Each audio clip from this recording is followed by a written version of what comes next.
Okay, friends, today we're going to talk about the Adventures of Huckleberry Finn. And what I have right here is the new Great Books of the Western World set. Does anyone know why? Anyone know why? Because they put different things in that new set. Correct. This is really cool.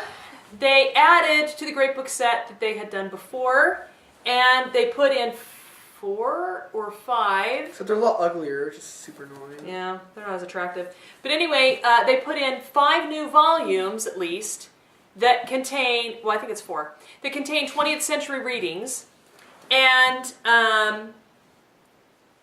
they put in Mark Twain, and of all his books, which he wrote many, they put in The Adventures of Huckleberry Finn. And Tom Sawyer, didn't they? Nope.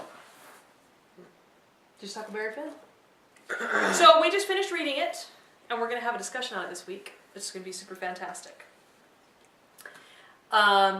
So give us your reactions to Huckleberry Finn. What was it like? It was funny. Go buy it and read it. There's not much else we can say about it. Really funny? Mm-hmm. Some of it's super funny. Some of it's like, Crying. you can't stop laughing because it's so funny. Yes. So this is Mark Twain's American. This is written during the 1800s.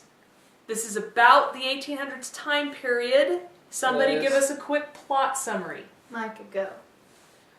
So there's this guy named Huck. Talk loud enough. I don't remember how it starts. How does it start?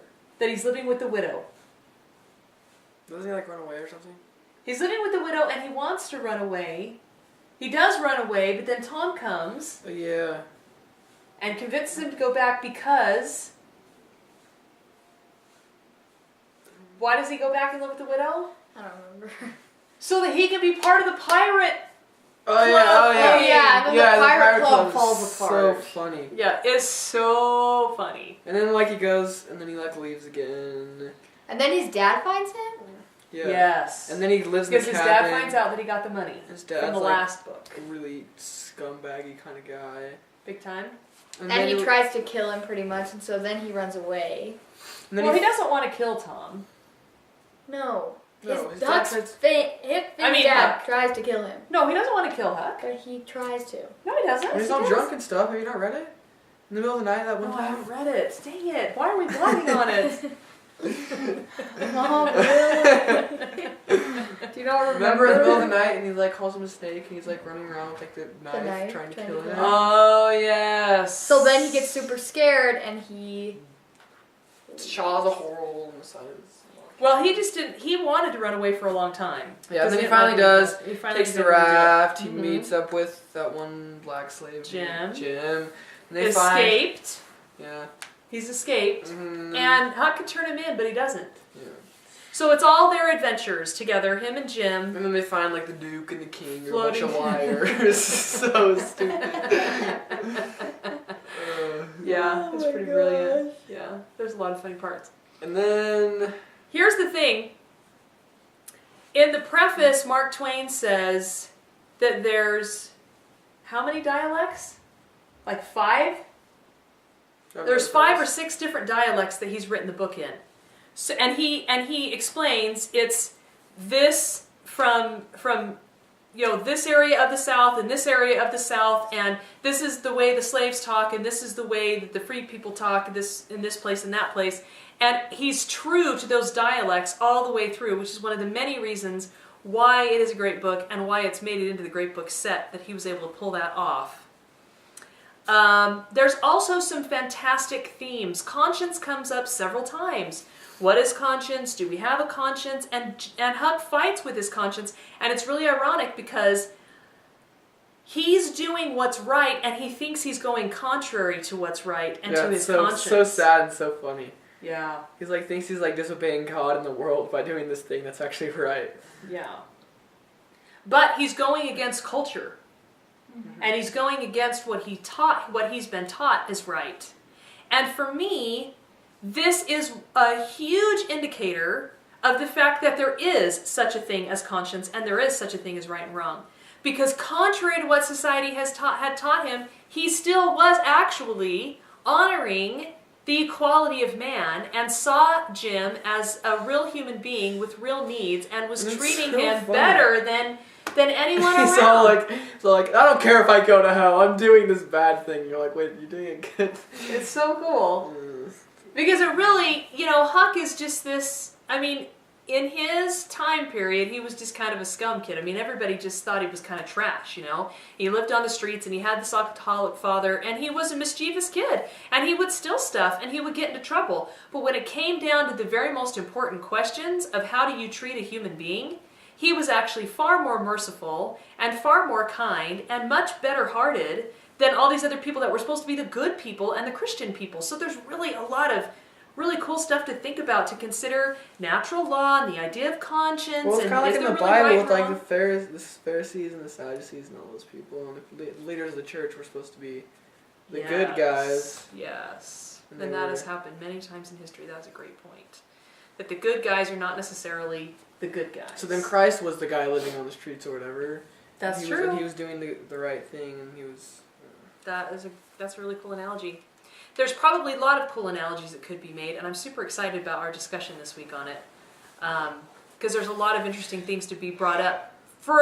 Just for entertainment value, it is incredibly entertaining.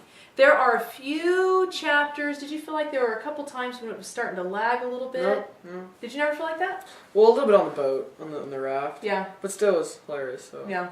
I was just really kicked off with those stupid idiot guys. That's the only thing. They're just super annoying. The Duke and the King. Just like, why are you still with them? Yeah, the boy. Well, Jim was kind of like a kid, and Huck was a kid, and they didn't know how to deal with these scam artists that they got hooked up with at one point. But it all turns out okay in the end, and the last about 10 chapters. The last 10 chapters, you just laugh the entire time. And then the way it all works out, we won't spoil it, but really, it's such a fantastic read. And it's important to ask yourself a lot of questions about, like, of all the novels that have been written, why this one? Why is this one lasted? Why is it in the Great Book set? Why is it so important to read?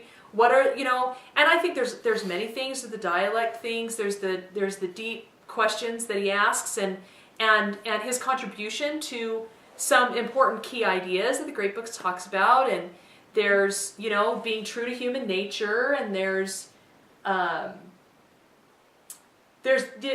Old West and picturing that perfectly, not the West, the 1800s and how it was with slavery, and I don't know, just all that kind of stuff. The adventures of being a kid and what it's really like to be a kid and how kids think. He just hits it. And that's one of the reasons why it's so funny, is because the kids are acting just exactly like kids act. He says that there's no moral in it, and he's going to shoot anybody that tries to find a moral in it or something, is how he says it in the preface. Which is so typical Mark Twain. I would love to do an author bio on him soon, because I want to learn more about him.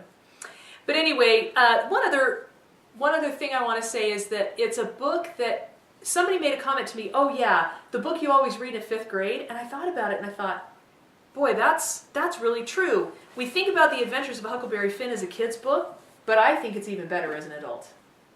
And I was thinking about... Because you get the jokes way more. Yeah. And the humor is a lot funnier. Yeah. And the depth of the topics and ideas, I'm sure, is lost on younger kids. And the other thing is, I was thinking, boy, so much of this book would be over the head of a 5th grader, and I'm not sure if a 5th grader would get it. That doesn't mean a 5th grader shouldn't read it, or you shouldn't read it to a 5th grader, but it's definitely a fantastic novel for adults too. And it's interesting because some people have made the comment, oh, I hate that book, or oh, it's so annoying. Huck is just always getting in trouble. Huck and Tom are just bad kids. But I think they're good kids.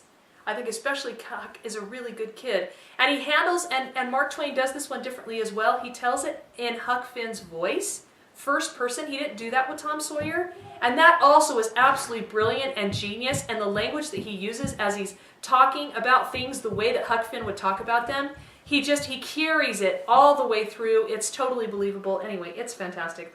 On a lot of levels, I really did have a fantastic experience this time through. Any last thoughts, any recommendations about reading it? Did you think it was too hard for younger kids? What about all the accents and stuff? They're hard to read. Every time there was a paragraph where one of the black people was talking, Reagan's like, "I'm gonna read this. You don't read it." I was like, "Okay." It's because he would sound like, like.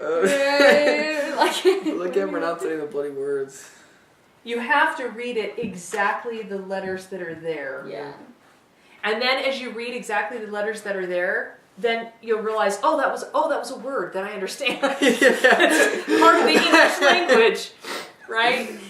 So, and they'll like put half of one word on a different word in front of it, and you're like, what? Yeah. It's really confusing. Yeah. But when it's read correctly, this is a super fun one if you get a great reader. It's a very good one to listen to. Some books are better than others to listen to, but this I think is one of the best ones to actually listen to because the reader will do the accents correctly and say the words correctly, so it really does sound like all these different dialects. But you can figure it out. Get yourself through a couple chapters. Did it get a little bit easier as you went on and practiced reading some of the different dialects? Sure. No? It didn't get easier? I don't know. We listened to a lot of it, so. Yeah, we listened and read some. Anyway, The Adventures of Huckleberry Finn. We had a fantastic time. We're going to have a fantastic discussion. We really think you should read it because you will love it and you will laugh your head off. See you next time.